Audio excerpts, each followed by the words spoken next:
Hello, people, and welcome to the second ever edition of the King Life Podcast with yours truly, Josiah Willis, alongside my co host and good friend, Anthony Lombardo. Hey guys. Today we discuss artistic expression and its importance in modern day society. So Josiah, have you been watching any new movies or TV shows lately? Let me see. What did I watch last time? I don't know, but I just been reminiscing on nostalgia.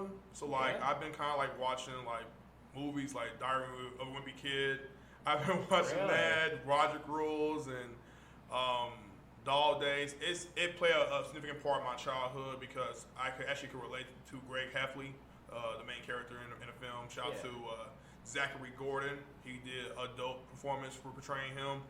The whole cast is dope. Of course, Rachel Harris is in it. She was in Lucifer, a show I watched on Netflix. She was amazing in that one.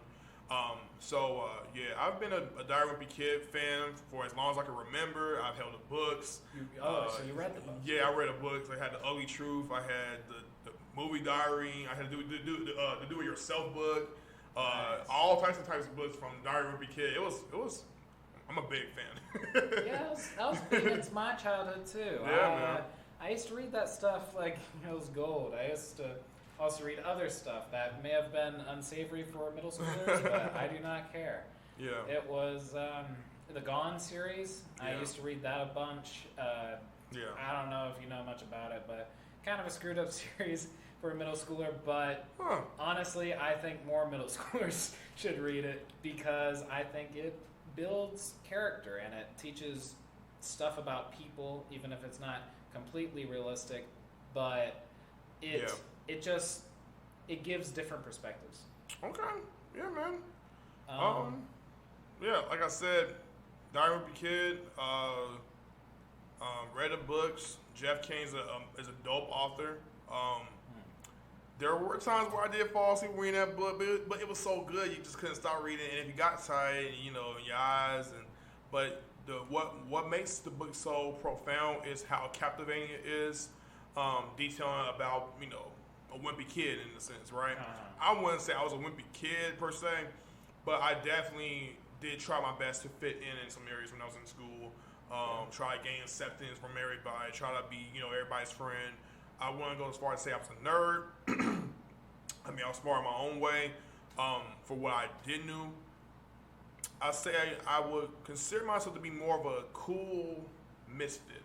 I would describe myself as a cool misfit who didn't truly ever fit in a certain mode of what you see. Maybe it's something to do with, I don't say as far as something to do with like me being black or anything like that, but it may have had something to do with the fact that I didn't measure up part of being an athlete or part of some program where I was body president or something, I get you. Mm-hmm. Yeah. So, Man. very relatable, man. Yeah. I never got to any TV shows or things I was watching. I guess I was watching, I got into The Boys a little bit. It's really cool. I haven't gotten very far. Have you seen it? I have not seen The Boys. What's it about? Most people know it, but it's about these okay, Invincible was kind of like this too. Have you seen that? Invincible. Oh, that one's an animated TV show. No. That one's getting a new season soon. But basically, superheroes going bad. That's kind of the theme of both of them. One of them, yeah, and it's really well done too. Both of those are very well written, and I'm excited to keep watching The Boys. I highly recommend Invincible. I watched it. Season 2, like I said, it's coming out. Side note, I'm at a point now in my life in 2022 where I love the villains more so than I love the heroes. You're gonna see some real good villains. I'm telling you, man. I don't know what it's about villains. There's even a show I'm watching currently on Disney Channel. Well, I don't have cable, but I can watch it on my laptop whenever I get a chance through Disney Plus actually. And it's a show called Villains of Valley Blue. I think it's very, very interesting. It's called Villains of Valley View. Never seen it. Yeah, man. It's about these villains who are kind of like trying to change their lives around, all because of one person who somehow, begins to recognize their identity.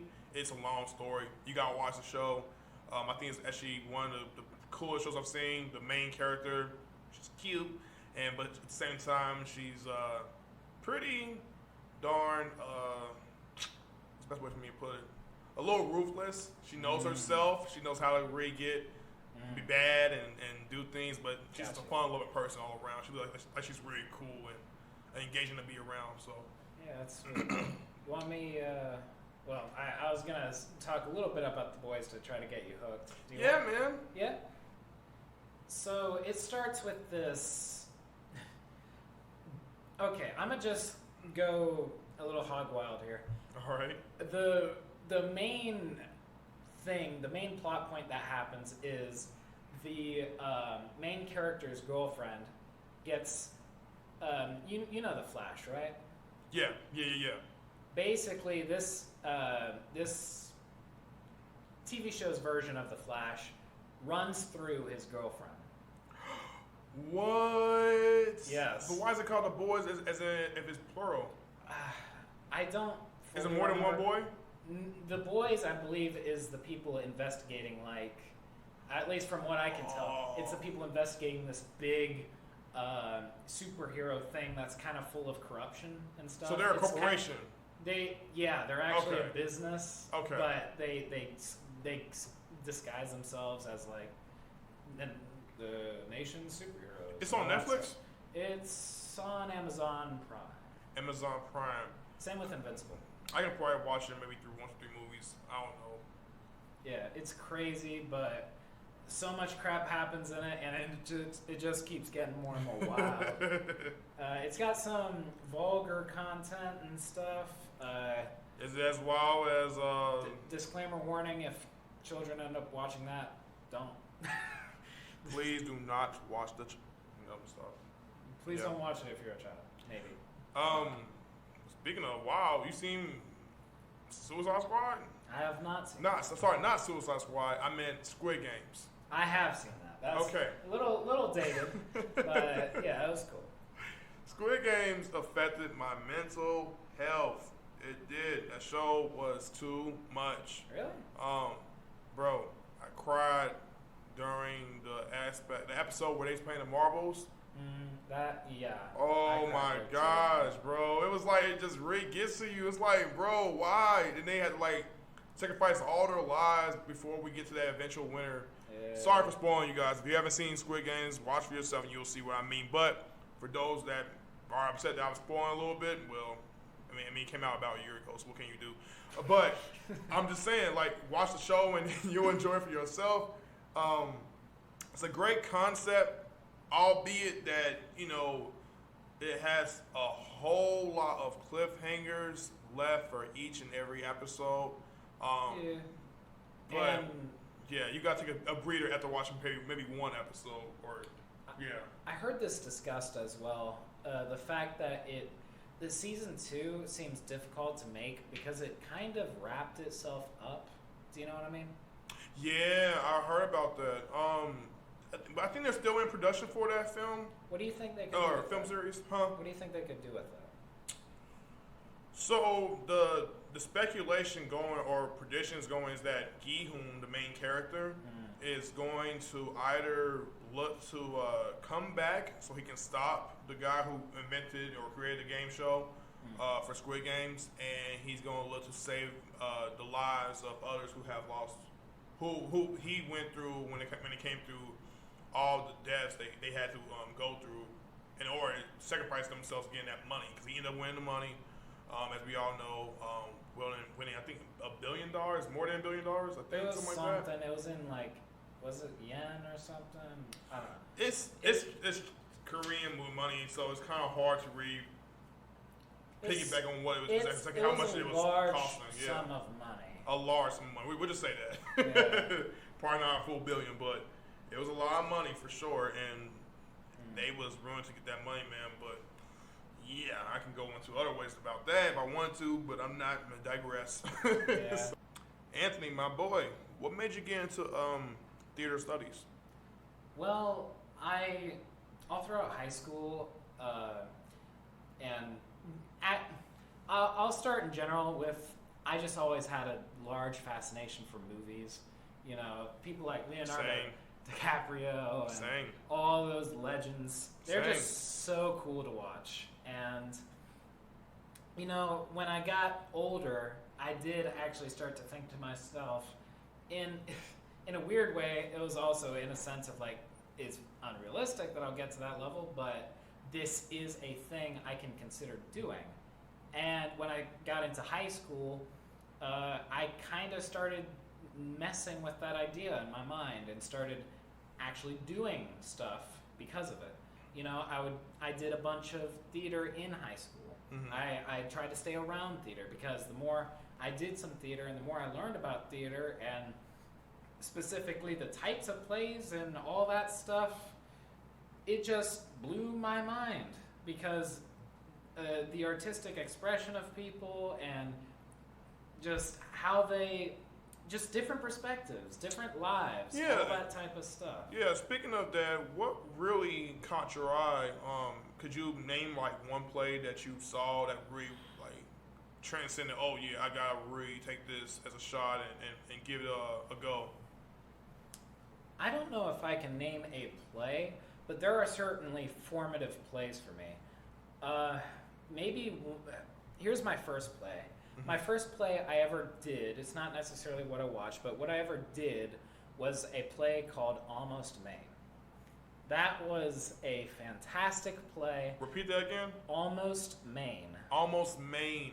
Interesting. Yeah. Okay. The name comes from the fact that the play is supposed to take place in a place called, or not a place called, it's in Maine, right? Oh, nice. And it's the a state, place, right? The state. Okay, yeah. okay. And it's called Almost Maine because the city it takes place in doesn't actually have the population to be called a city. So it's not a lot of people there. There's not a lot of people there. It's like maybe less than 1,000. So it's not really anything. It's really just damn near coordinates where people live.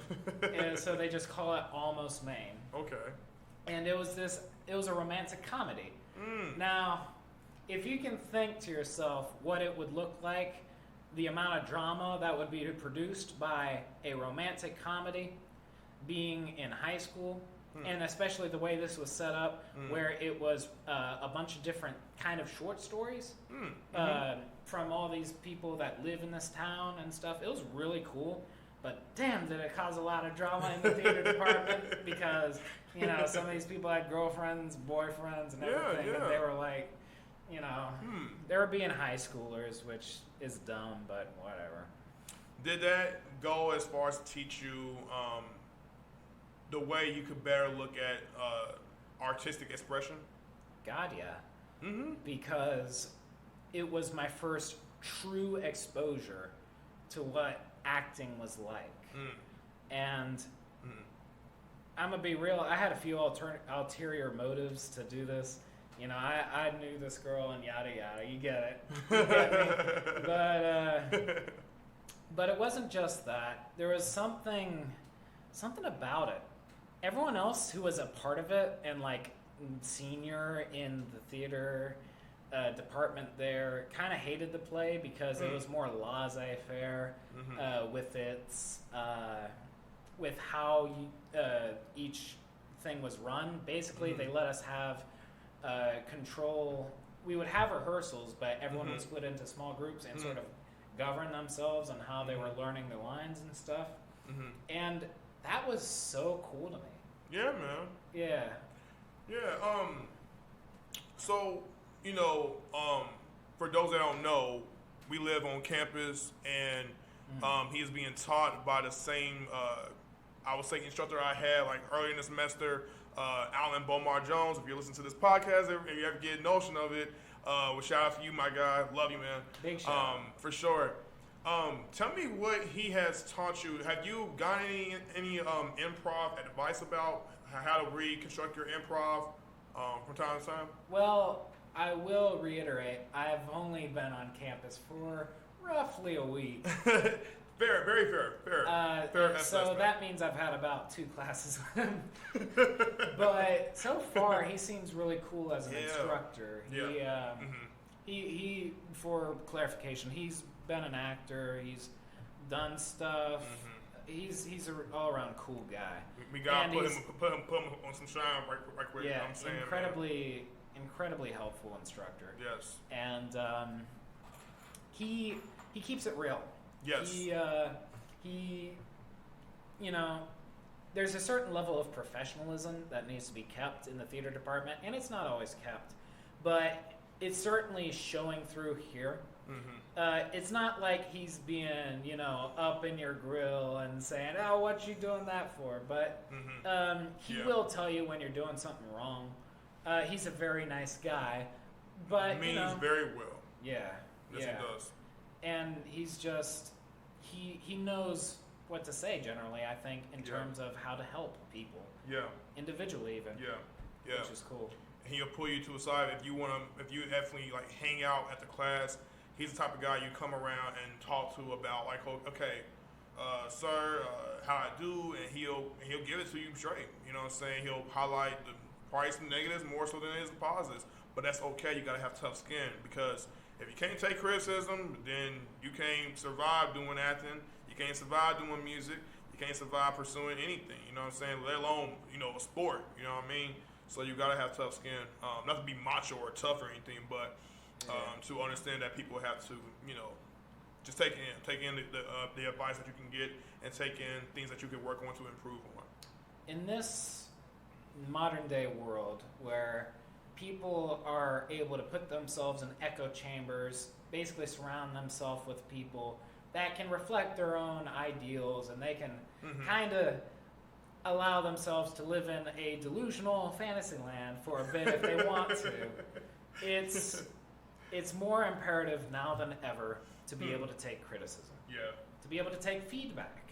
Yeah. Because genuinely speaking, there's a lot of people.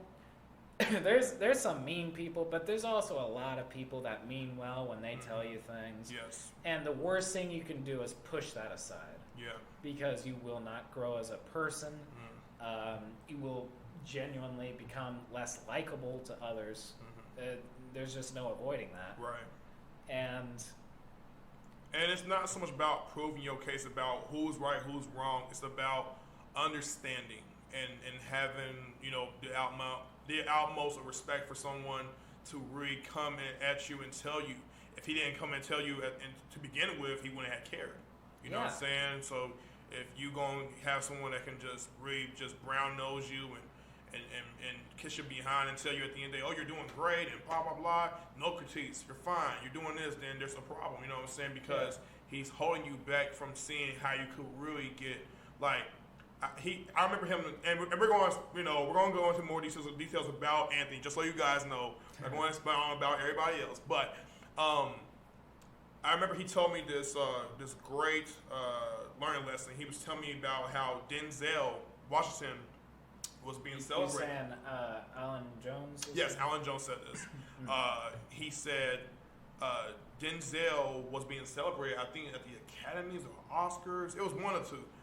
And he said this to me too. He did? Okay, it was great. It was a great advice. Let's go into it. Learning lesson. Yeah. So he says Morgan Freeman and Denzel, before Denzel ever did a film or prior to when he was coming up, they were going to play together. I forget what the play was about. Denzel was upset about how the script went, and he wanted to change it so that he can make himself look more good and better. Yeah, he kept wanting to make suggestions about the script and all that type of stuff. And so he came to Morgan Freeman and was like, hey man, I got this idea. I know we said this in the script, but how about we change this and we go about this way and that way. And Morgan, with all the much gusto that man had and respect and honor to his his craft of acting, told Denzel, okay, so here's what we're going to do. You're going to do what that script says. I'm going to do what that script says, and then we're going to go for it. And Denzel was crushed. He was like, man, I want to get more spotlight, I want to get more shine. In other words, what Morgan Freeman was telling Denzel was, it's not your time yet.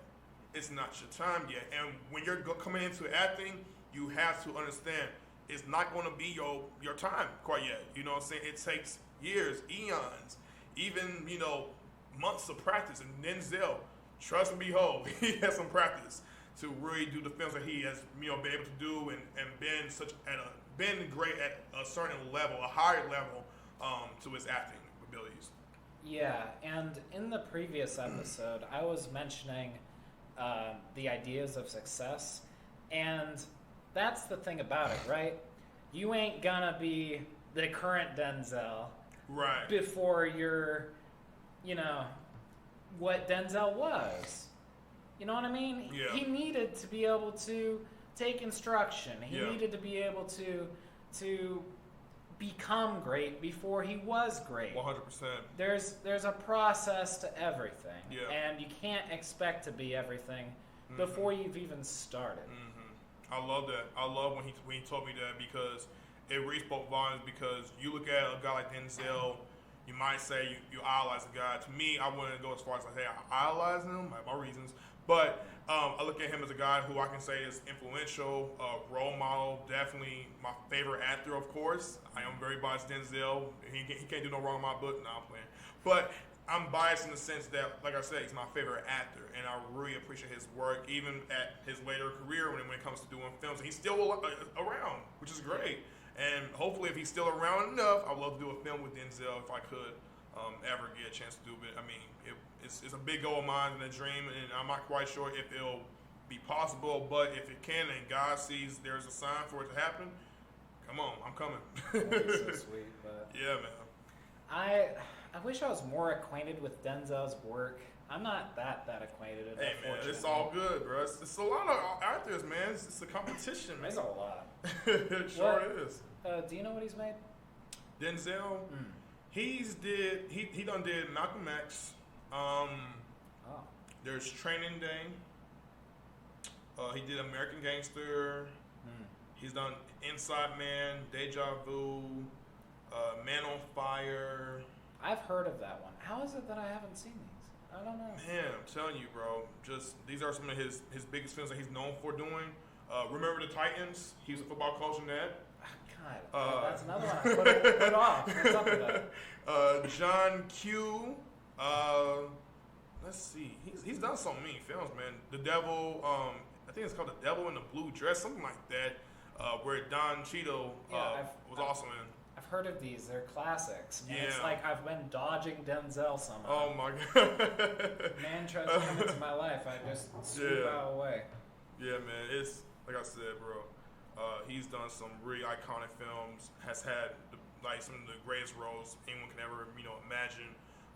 Put a lot of work ethic into him. He can play good. He mainly plays good at like actors. You know what I'm saying? Majority of his protagonist is good, right? Yeah. And he can be the antagonist where he can be a little arrogant, think he's so suave and he's tough and he can get over you and be deceitful. You know what I mean? So he plays it very well. He very, very well. Also, the man is is a man of God, is his own self. His son actually does films too, really? And shows. Yeah, I believe That's his so name cool. is John David. John David does shows and movies. He had a show called Ballers. I watched that. It was pretty good. The Rock was in Dwayne The Rock Johnson. He's in everything. Yes, he is. Yes, he is. He's about to do Black Adam very soon, so it's coming out in October. Hoping you go ahead and see that when we give our review. That'd be cool, yeah. And something I wanted to get into is the impact these actors have on everyone's lives, as well as the fact that a lot of people think it's easy. I ain't saying it's hard. Mind you, there's a lot. It's challenging. There's harder jobs, but you shouldn't discount it necessarily, even if it was easy.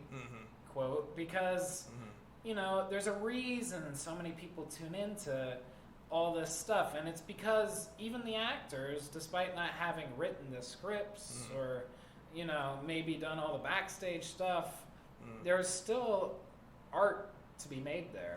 Yeah. What's art mean to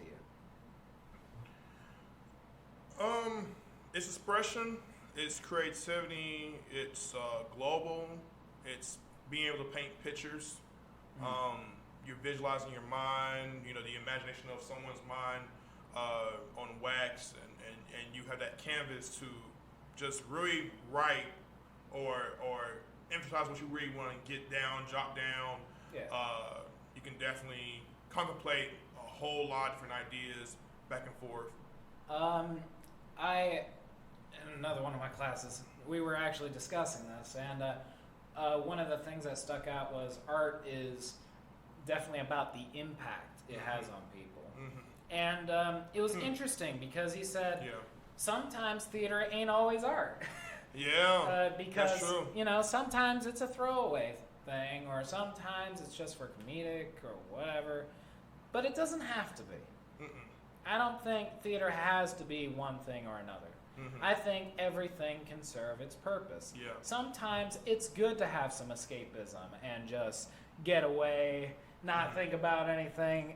And then sometimes you need to think. Sometimes you need to feel emotional. And another interesting thing was talking about how the way the audience has to make a willing suspension of disbelief. Let me go into detail about that.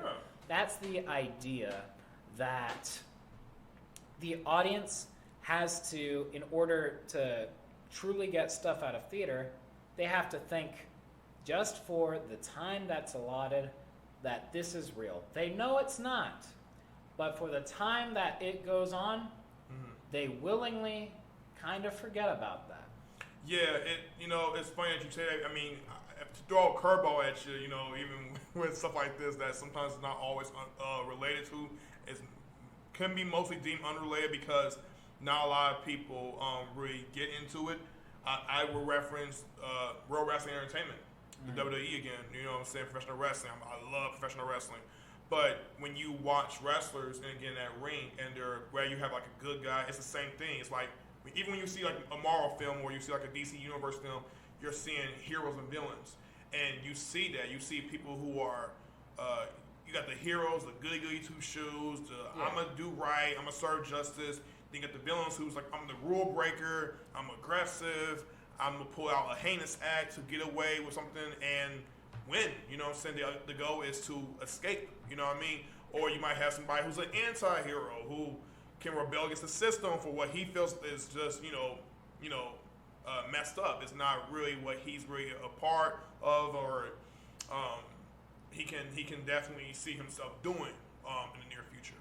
So it's you can remain being yourself, and then you can also remain adapting as well. Yeah, and also another thing to be clear, it's WWE. Yeah, it can be goofy. It also is fake. And fake. It's also actually theater. It is. It is. It's all for the sake of entertainment. It's all for the sake of, people like that sort of thing. And if you look back to the Greeks and whatever, I ain't gonna go. Going on a whole spiel, but that's sort of the principles they used back then, and kind of the principles we still use very often Greeks and Romans, right now. The Romans, all Greeks that. And stuff.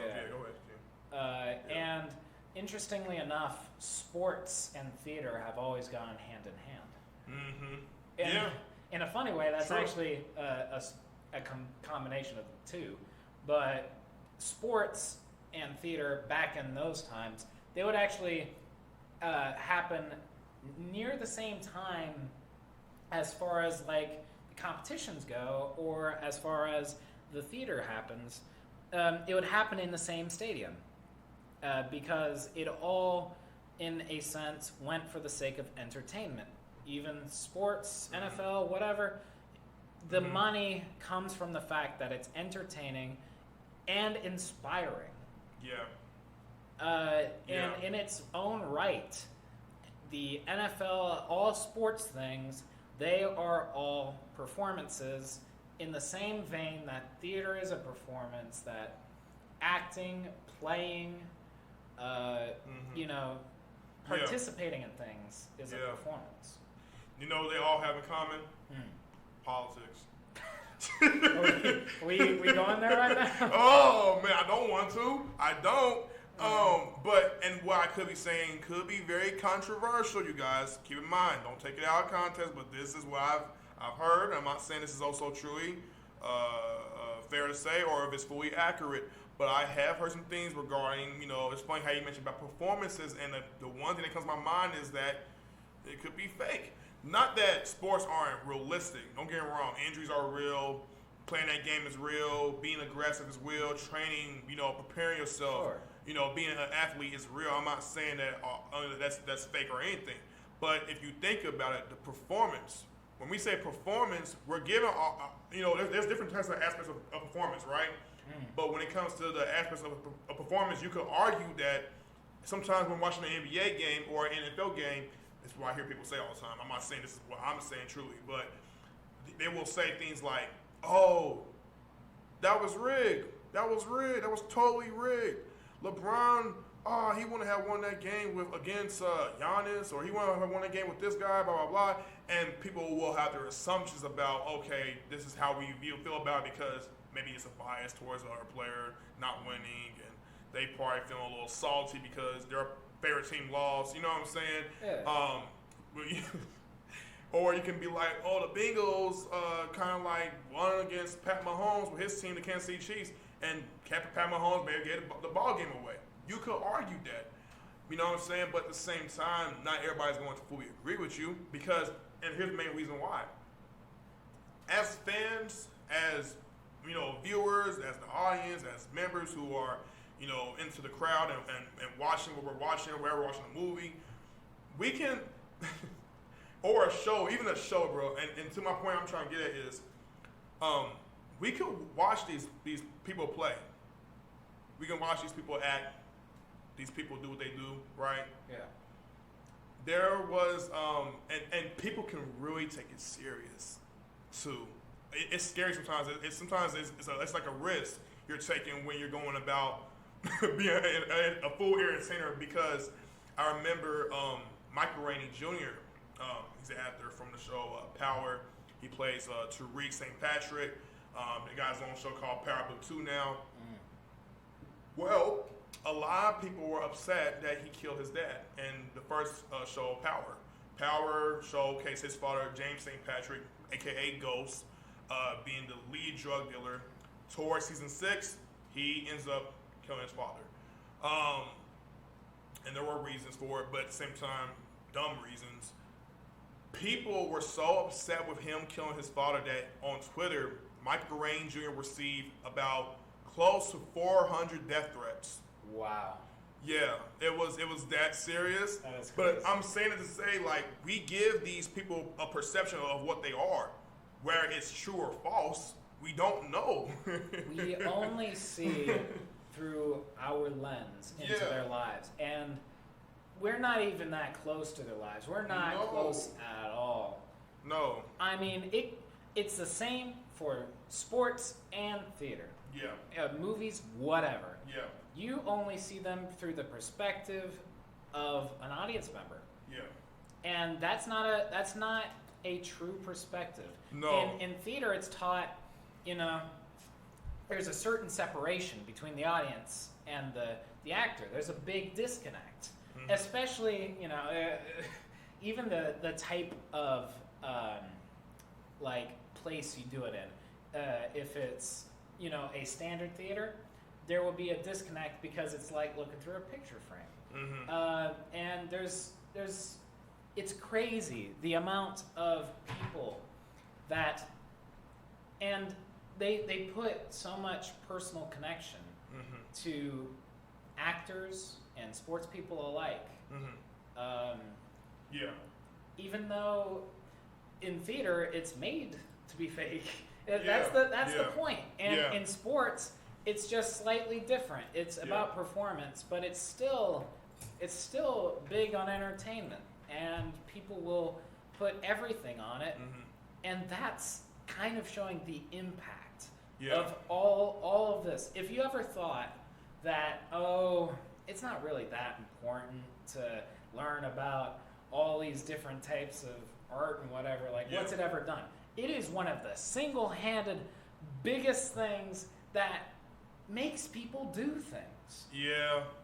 It inspires people. It makes people mad. Yes. It has driven history. Yes. It's and the same goes for music, and the same goes for like we're saying theater, we're saying movies, we're saying TV shows. We're saying sports too. Who gets remembered in history?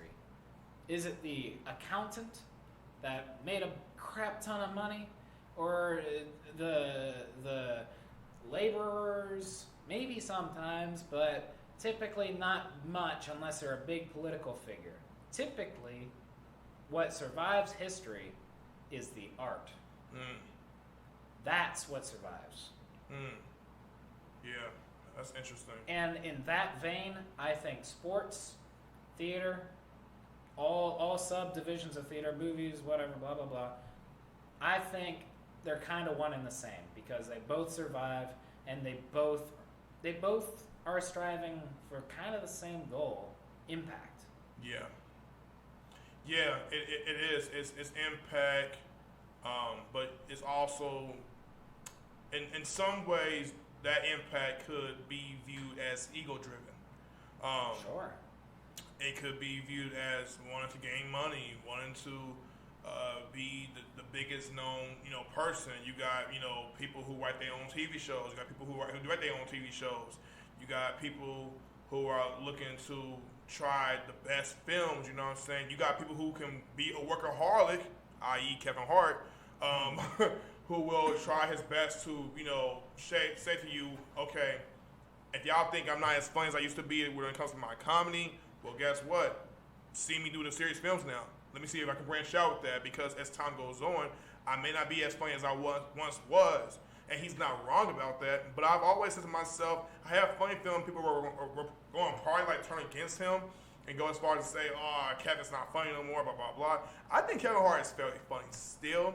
I do kind of like concede where he may be weighing down, but the bigger aspect is that he knew how to adapt when people were saying, oh, he can't evolve, oh, all he does the comedy stuff, oh, I can't take him seriously, right?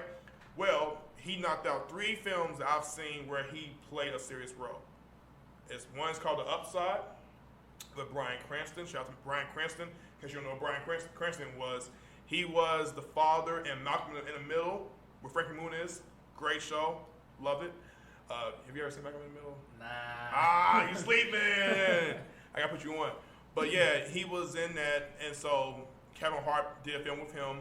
Kevin Hart would end up doing a movie called Fatherhood, one of the most poignant, emotional, heartbreaking, yet triumphant films I've ever seen in my life, where it's him being a widowed father after losing his wife, and he literally, in the beginning, is just going through a form of depression, don't want to deal with nobody, but he has raised his child on his own, by himself as a man, and he's not a woman. So it's a very interesting concept, and he really played that role very, very well. Another role he played very good in was the recent series he put out last year called True Story. And not only did he do True Story, he was hanging alongside Wesley Snipes. Wesley Snipes. If you ever seen New Jack City, if you ever seen the movie Blade with the killer with the I've never seen. You ever seen? Hey, come on, man, you're sleeping. But not. I'm joking. But yeah, he's hanging with some real all-time greats, and Kevin is doing very well. And I can't wait to see. I haven't seen the film he's done recently called, I think it's called Mr. Toronto or something like that. But yeah, he's been really, working very hard on definitely improving himself from yesteryear, I'll say. That's, yeah. I wish I followed Kevin Hart a little more, but then again, maybe not so much my cup of tea. He's funny. He's really funny. Right. But my perception's been a little bit poisoned by the amount of films that Kevin Hart and The Rock did together. Oh my gosh. Well, to be fair, they have really good.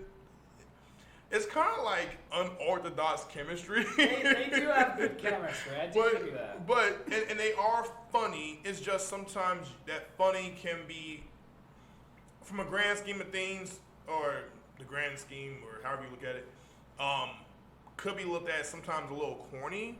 And the moment you start seeing the corny, cheesy stuff, you're like, oh, I'm being forced to laugh. And I don't want to laugh because, to me, that one joke you just said was not funny. You know what I mean? Yeah. But there's an aspect to them. I haven't seen the recent film that they did together, but I want to see it, where I think they're playing like Superman dolls or something like that. So I might check that out. They did Jumanji. I thought Jumanji, the latest one, was pretty good. I think it was all right. Sure, that's a fair assessment. I don't know. I feel that way. Maybe it's just me, but I've been feeling a hunger. I'm wanting to find things that move me. You know? And when I think Kevin Hart and The Rock, I don't think that. I don't think I'm gonna get moved. Of course. I can get that. You know? And I just want to be inspired. Like certain plays and musicals and movies and TV shows have inspired me in the past. Like this one thing called Fun Home, it was amazing. I think I might have told you a little bit about this before. It's I don't want to talk too much about it, but it is crazy. It's a musical. Don't spoil her. I will try. You know, I'm not going to go too far into it, but my point is, I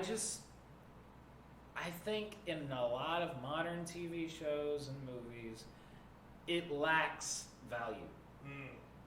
There's so many Marvel movies. There's so many. Why has it got to be so many? And why has everybody got to act funny? They all gotta be funny men and funny women. And it's like, yo, who laughing? Who laughing? Oh man. I want more. And I don't think there's anything wrong with that. There's so many impactful things, but there's also so much crap, you know? Why is it important for you to do theater? I think it's important because it allows me to express myself. For me in particular, it allows me to express myself in a way that, honestly, nobody else can see it in a weird way. Okay. Nobody can see what it feels like to pretend to be someone else. Yeah.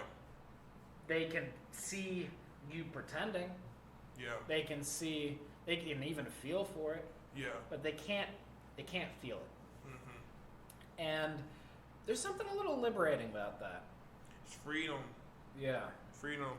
And because I get to guise it 100%. under the idea of almost play, I get to pretend without having the real repercussions of pretending in real life. You get me? Yeah, I definitely do, because it's like almost wearing a mask. You're trying to mask or hide something that people don't really know about. Like, people can go as far as to say, oh yeah, I saw Anthony Lombardo in such and such. This film, that TV show. He made a guest appearance and he was so nice, this and all this other stuff, but yet they only got a perception of who you really are, but they don't really know who you are, if you know what I mean? Yeah. And it's like almost too, when I go back to us masking something, it's like it could be face paint, it could be a real life mask where you're playing a character, or you're doing a superhero film, or wherever they probably may want to cast you probably like in the future. I mean, you may not want to be like try to like go about it that way, but I'm just saying in general, if you was to pursue it, it definitely would put a stamp on the approval that you have arrived in a sense. Yeah, and a part of it is like you're willingly hiding behind this new identity. Yeah. And it's not like you're hiding behind something because you don't want people to see you or whatever. People already see you. The reason you're doing it is because for these moments, for these weeks, these months that you're going to be working on this show, you're asked to do it. And it's not because you're asked, it's because you want to. You want to, maybe you want to escape, maybe you want to pretend, maybe you want to play. Maybe you just want to experience life a little bit through the eyes of someone else. And that's liberating. Yeah, it is. It is. Especially, like, coming where I come from in Cincinnati, Ohio, there's always going to be a view of And this is not me being so like sensitive towards being someone of the race, when it comes to being an African American, a black man, in America. It's also I said it to say like the way I grew up, I wouldn't say I was privileged, rather underprivileged, rather middle class. You know what I'm saying? Not necessarily poor, but somewhat in poverty. And I will say, but I was good. I was very, very thankful to have a family that really could help benefit me, and we were met with blessings.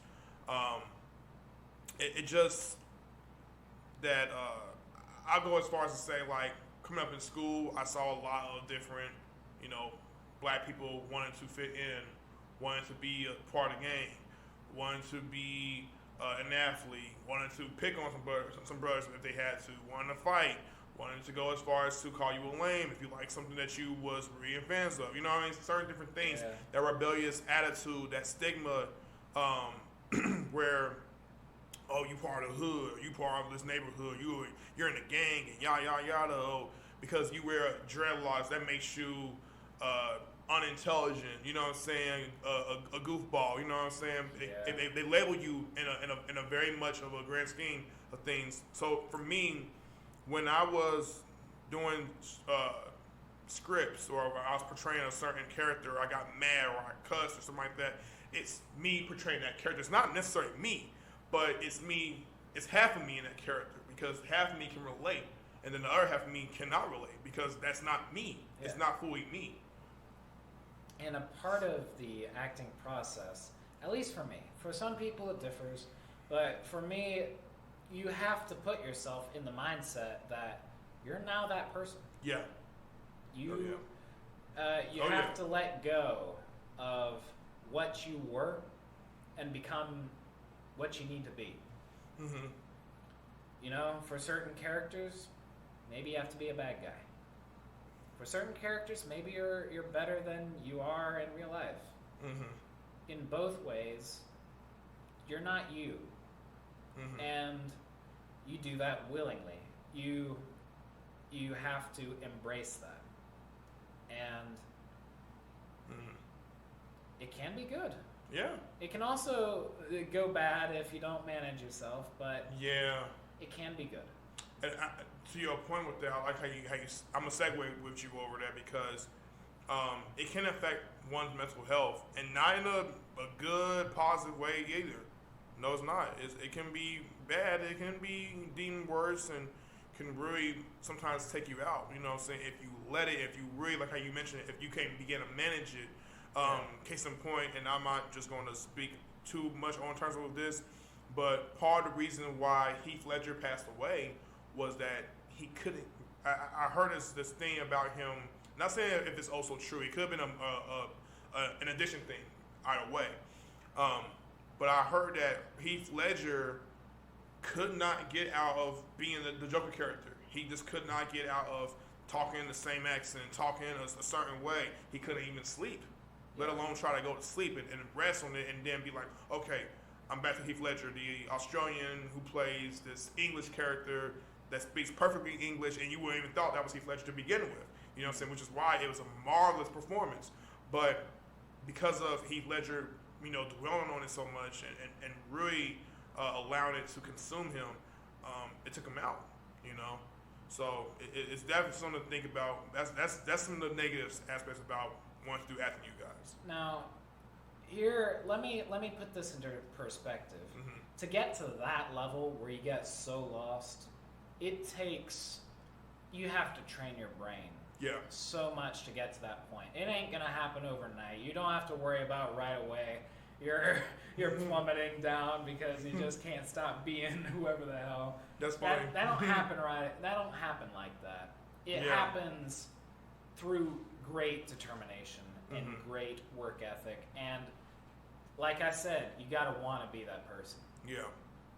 And most people, they can't even get to the point where they're trying to be someone else. Yeah, don't get me wrong. To my point about that, I don't feel as though Heath. to me, it sounds a little too far fetched because it's not like it's not like someone can truly just really be in that character. It can be. It can be, but I don't necessarily know for sure. All I've been told is this is what I've heard before. And once again, it's not saying it's fully like it may be true to some degree, to an extent, but I don't know if it's really that accurate. It's hard to tell with these sort of things. Yeah. And potentially he just had some mental issues or something. Who knows? Sure. I cannot speak too much on that. I didn't study up. Rest in peace to Heath Ledger, you guys. Great actor. Yeah. I was just going to say, with that being said, what roles do you take in consideration about wanting to do? Would it be any role that you would go as far as say, I would love to do, or some roles where you're like, nah, I'm not comfortable doing that? Now, we've talked about this before. Okay. And our opinion's kind of different. Mm-hmm. I'm willing to take a lot of roles. Like, even some dumb ones, because it all builds, right? Mm-hmm. It all builds on the type of character and stuff, and you learn how to not be yourself. Mm-hmm. And, like, the other day I did a monologue where I purposefully chose something that I had to really think about. I chose to be in the perspective of kind of like a kid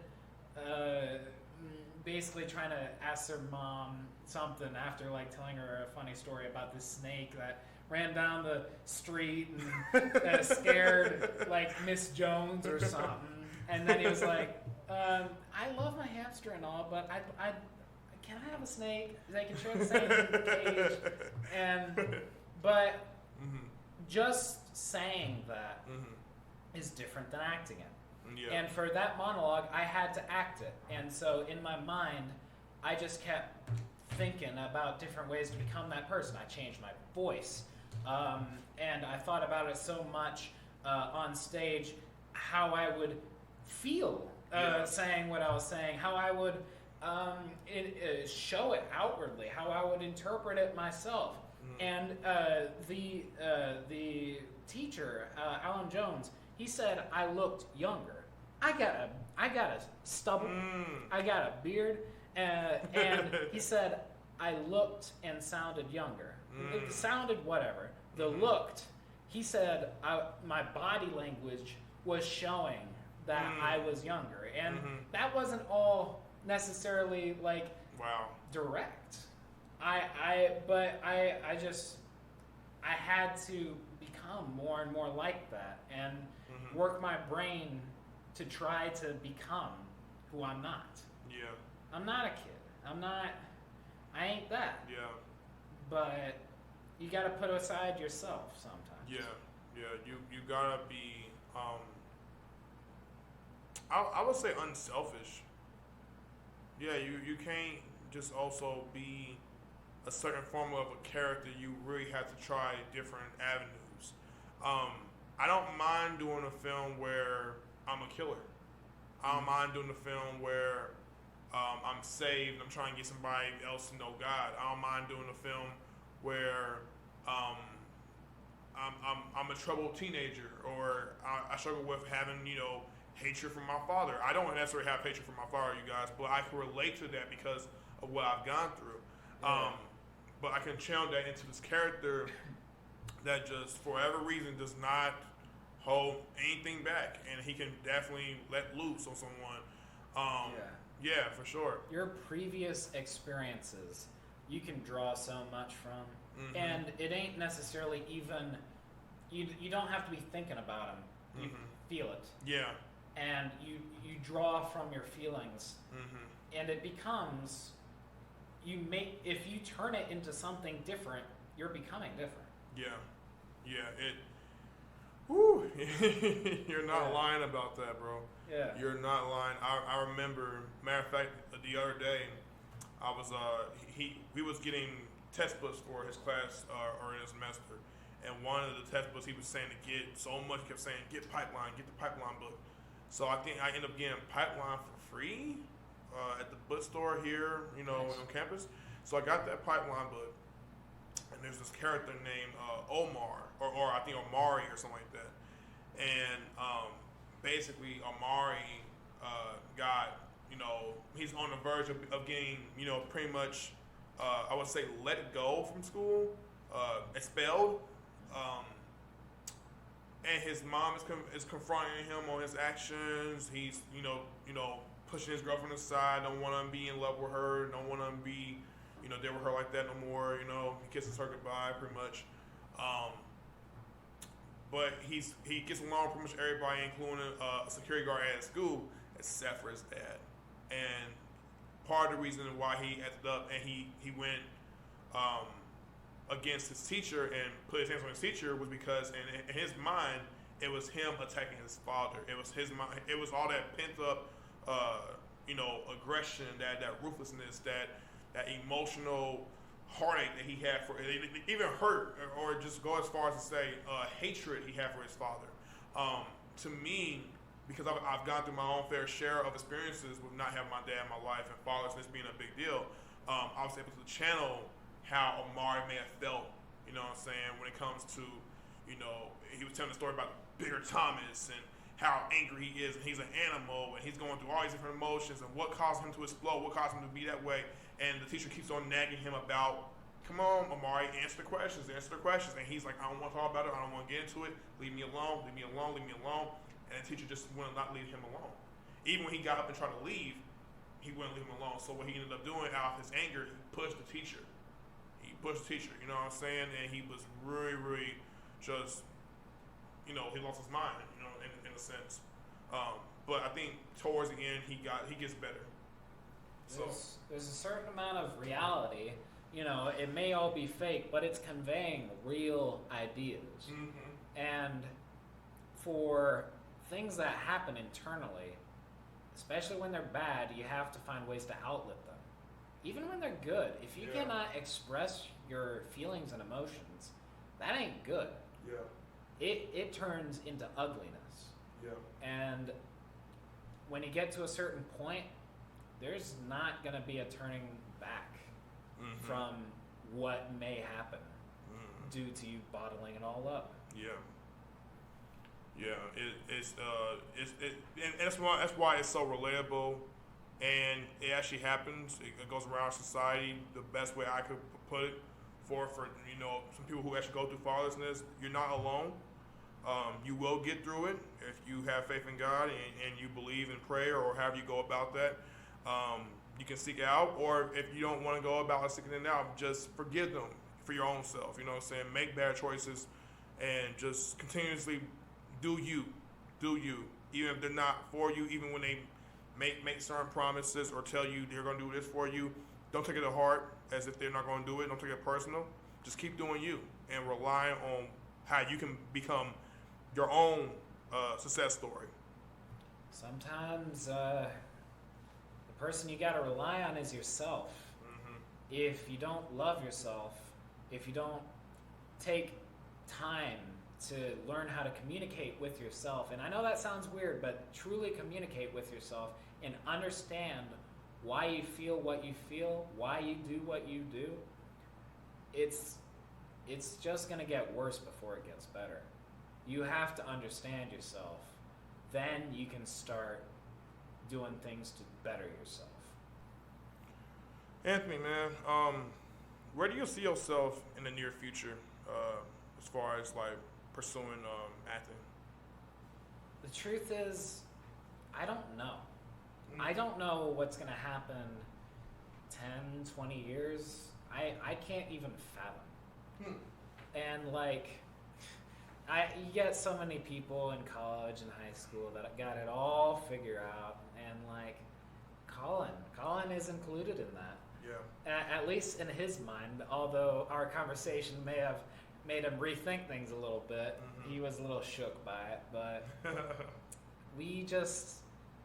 I can't see how people think they know what they want. It boggles my mind. Because I can't figure out what I want in 5 minutes from now. I can't figure out what I'm going to do tomorrow. Yeah.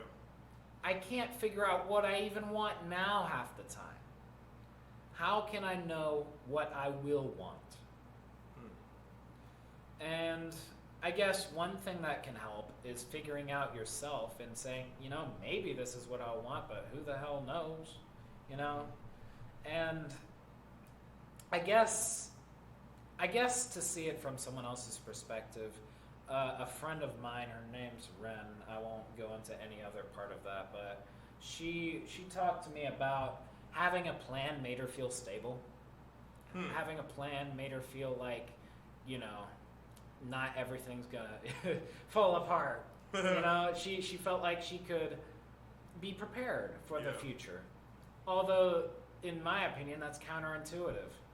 Because having a plan insinuates that you know what's going to happen. Yeah. I don't believe you can. Yeah, only if you already have your mind made up on that plan. If you don't, then I can see how it would be deemed counterintuitive. Yeah. You know what I'm saying? In other words, oh yeah, I have a plan B. But what's your plan B? I don't know what my plan B is. I got it. You see what I'm saying? But you can ask somebody that question, and it's funny because they don't know, but in a serious tone of looking at that question, you have to really challenge the idea of what you really want to go about. Because we live in an American dream. We live in a world where it says you get it and go. You gotta grind. You gotta just move. And if you want to be successful, you gotta be ambitious. You gotta grind. You gotta put in the work. You gotta be committed. You gotta be dedicated. Yeah. You gotta showcase that work ethic, and you have to sometimes go through crap before you actually get to that bigger meal. You know what I'm saying? That ticket for you. You know what I'm saying? To really do what you want to do. Assuming you get there. Assuming you get there, because sometimes we can be our own worst enemy, or we can go as far as to just give up and say we don't want to go about it no more for whatever reason. It could be anything. In terms of that, I think the idea is that, people can all get big and stuff. No, not everybody can get big. Not everybody can be a superstar. Famous. And not everybody can do that. Mm-hmm. Not everybody's meant to do that. Celebrity. Yeah, but it's such a fallacy to think that everybody can be the biggest thing. But they shouldn't think that way. They should think they should be what's best for them. Yeah. Sometimes, maybe it's being something nice, like a librarian, or I don't know, maybe some teacher. Simple jobs, but yet they can be effective in the long run. Teachers can be so impactful in ways that are so undervalued in society. Yeah. Oh, yes. Oh, man, don't get me started on that. I came up around a time where it was teachers had to be hated. I don't want to listen to the teacher. I'd rather fight the teacher. I don't want to listen to the teacher when giving instructions, even if it wasn't that big of a deal. Yeah. You see what I'm saying? And not to say that teachers weren't also perfect or anything. Don't get me wrong. Teachers were kind of nasty with you, and they could be mean, and you had to check them if you had to out of your own respect.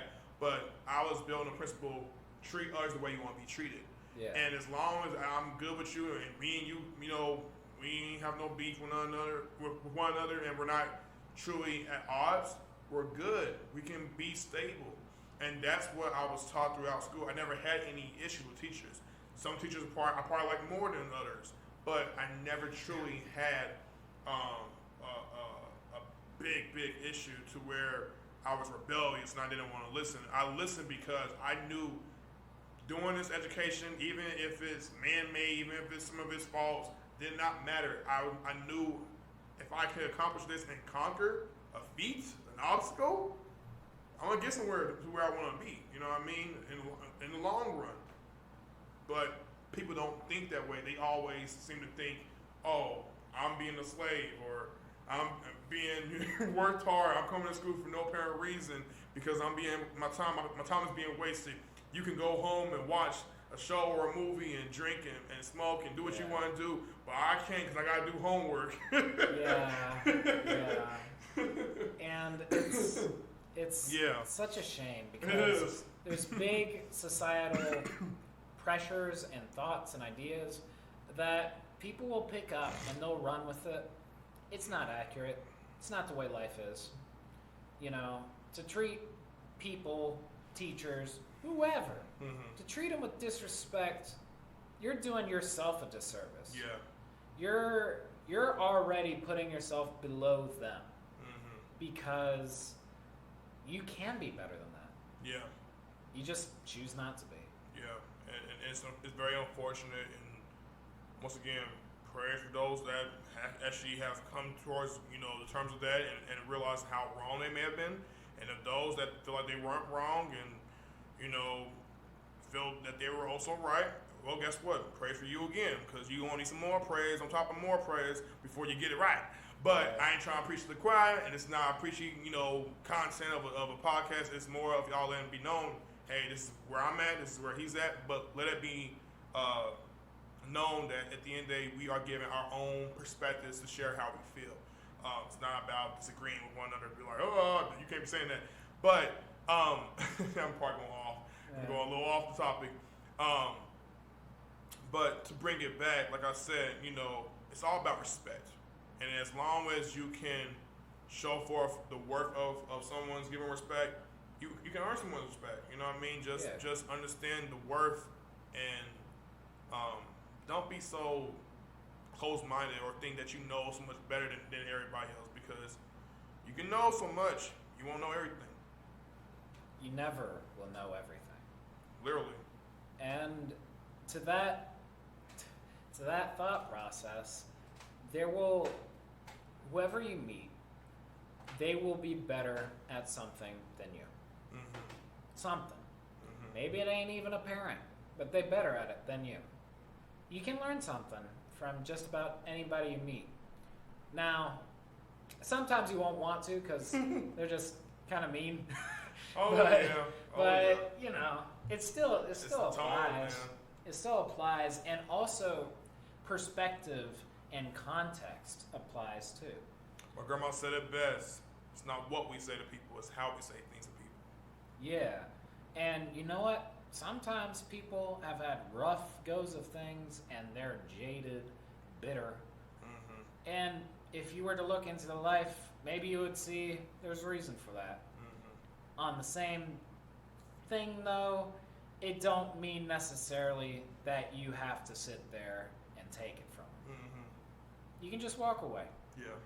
Or you can, sometimes you can't. And for those of you that it's like that for, I really feel you. But I feel you. Sometimes things just happen that way. You can't blame anybody, but sometimes things just happen. They don't need reason. They don't need rhyme. They just happen that way. And for the people that gotta bear through it, like I said, I feel you. And you will become stronger for anything you have to go through, hopefully. There's no guarantees in life, but, it's probably leading to something better. And that's all I can hope for. Because otherwise, what the hell are we doing here? You and me, we've been through a bunch of crap. We've talked about it and stuff. And it's got to get better. Yeah, man. Somewhere along the line. Yeah, I believe it will. You know what I'm saying? Of course, I know who I can rely on for it, but at the same time, I also know how I can make that change my own self, because I'm already given the power to do it. I'm already given the strength to do it. You know what I'm saying? I'm not weak. I'm not bent over in shape. I'm not, broken down and beaten up to recognize my faults, my flaws, or anything that would hinder me, or get me caught up or something, I know I can overcome, and struggles are meant to make you feel stronger, I'm not saying, like I said, I was the brown nose, student in school. I wasn't the kiss up towards the teachers. I just was a good person and I treated people accordingly, and sometimes that was completely taken for granted. Oh yes, it was, because you can be that way and then some people will stab you right in the back, just like that. I remember getting into fights and being like, oh man, how can I really get over this? And why is this happening to me? You know what I'm saying? I did have that woe is me spirit back then, where it's like, oh, it's people got something against me. I don't do nothing to them. I'm loyal. I'm respectful. I don't fight nobody. I don't start anything with nobody. I'm not confrontational. You know what I mean? I was never that type of guy coming up in school, but I wasn't too, I guess you could say aloof or blindsided from acknowledging that there were some wrongs regarding teachers. Yeah. But there's not really a good way to segue to the next segment. Oh, no, it is not. But the point we're trying to get at the end of the day is, where do you see yourself in the near future? You know what I'm saying? You can't hold yourself back. You got to move forward. Cliche as it sounds, you have to. You have to. It's the only way you can get over that slump. And if you really want to go about your dreams and pursue them and follow them, go about it. Don't stop. The moment you do, it's unfortunate. Exactly my thoughts. But do you want to move on to the next thing? Let's move on to the next thing. All right.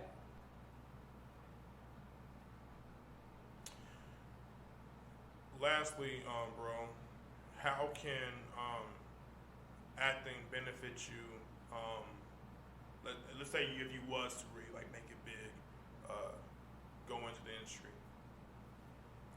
How can it benefit me if I was to make it big? Yeah, in a sense. Well, it's funny because that's not where I see myself.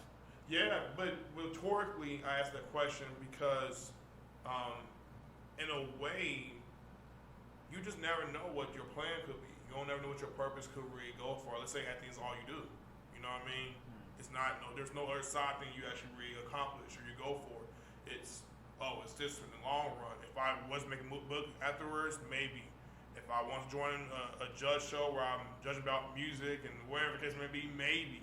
Or if I'm able to travel the world and be I won't say a tourist, but you can go over there and probably donate to charities if you wanted to, if you're that type of individual. But let's say you do make it big, and whether it's money that benefits you, having a family eventually that benefits you.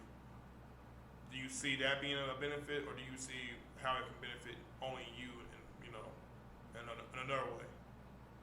If I were to make it big, obviously I would use the money to pay off my loans and everything. But aside from that, student loans, I would have insane amounts of money that I could never use. I would have a nice house. That's deep. I would have any material possession I could ever want.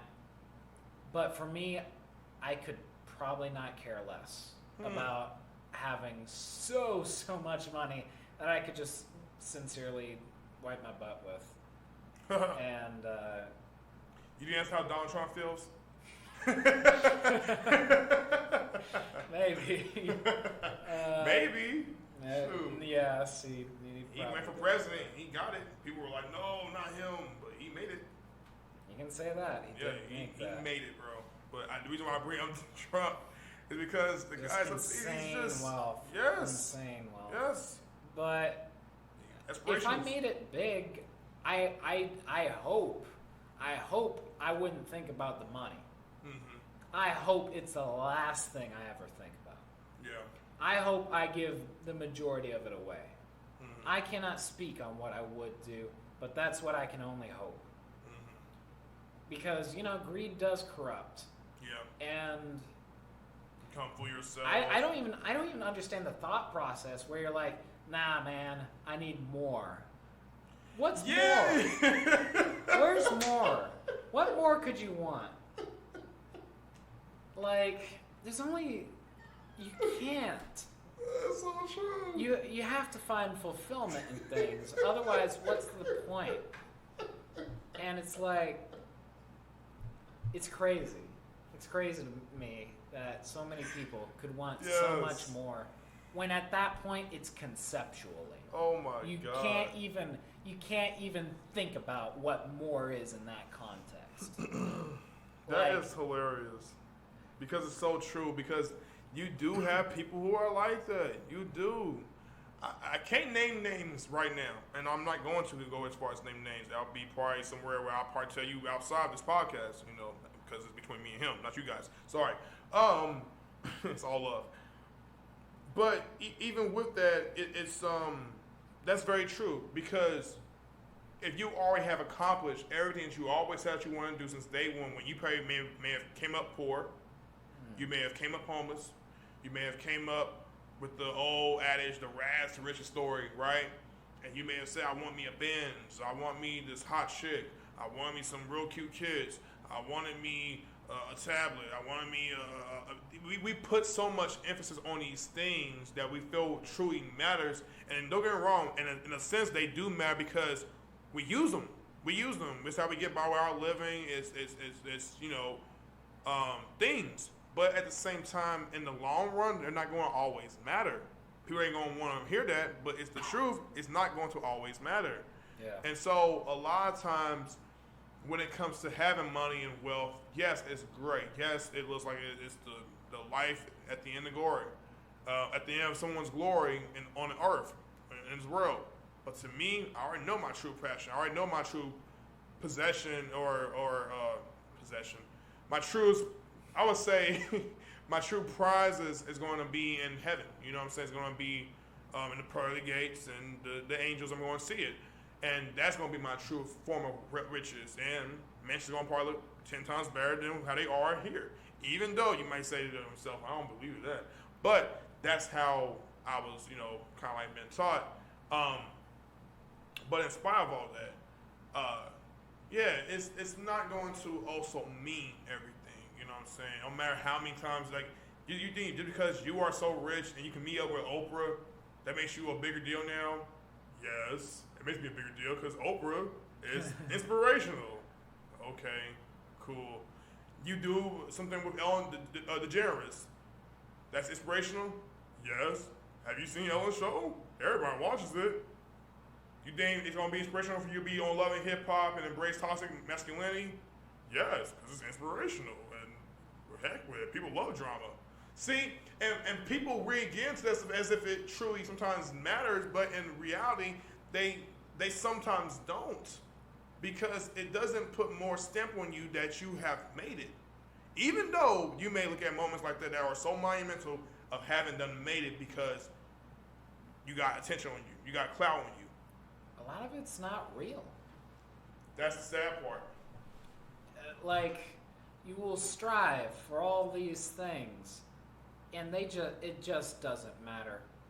You will not feel better for it. You will only think to yourself, all right, what's next? What more?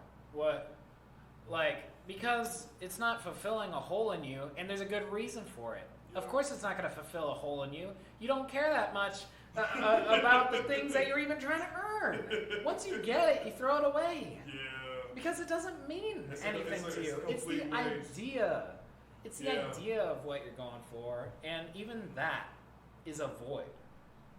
It's like the movie Scarface. Have you ever seen Scarface? I've seen Tony Montana? Yeah. Okay, shout out to Al Pacino.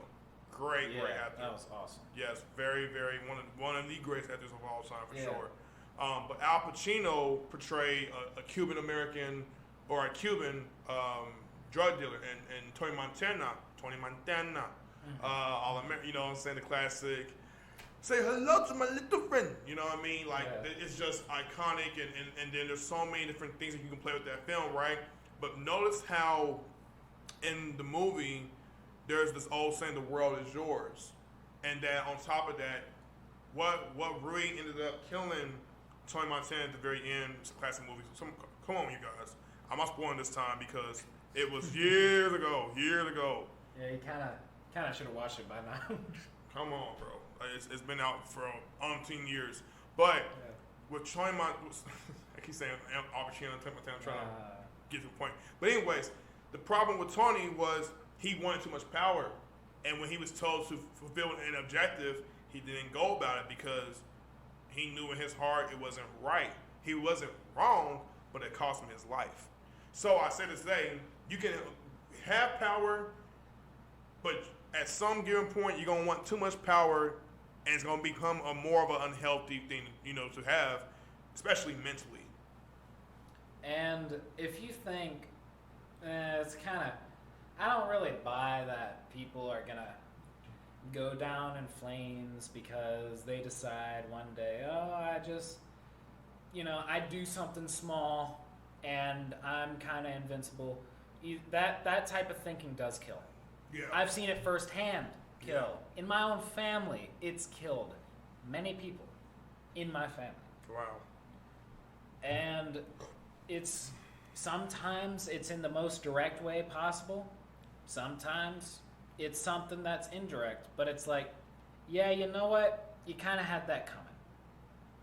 Like, my grandfather, if he dies of lung cancer after smoking his entire life, and if he dies alone because he was an asshole to everybody in his life and pushed everyone away because he didn't like people, because he just didn't care about anyone but himself. Mm-hmm. And then it's like, what, was it a surprise? Mm-hmm. No. Mm-hmm. People, in a lot of ways, get what they ask for. Sure. If you ask to be left alone, you know what? You're going to be left alone. Mm-hmm. If you say, it's my life, whatever, you're going to get that. Yeah. It's your life, and you did that dumb thing. Good job. Here's your reward. That's what you get. Yeah.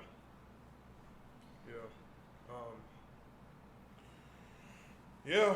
Yeah, what I'm saying? There's a price to be paid for when it comes to achieving success. So it's not all roads that lead to greater things or greater pastures, but understand how to utilize it in a more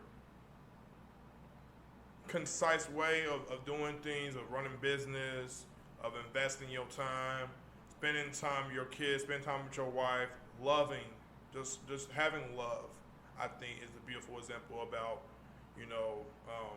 our passions going forward wherever it comes down to, like, whether it's acting, theater studies, college, food. It can be a love for many of things, but we all have to take into consideration of overconsumption, addiction, mental health, and why these things matter. And on top of that, don't be powerful. Don't get power hungry. Don't become greedy. Don't become arrogant, because at the end of the day, it's not truly worth it. It kills you inside. And I don't mean that literally. I mean it just in general, like, it can kill you inside if you let it, You can just fall apart and simply be walking dead, if you ain't careful. Yeah. People need love in their lives. People need to be loved. People need to give love.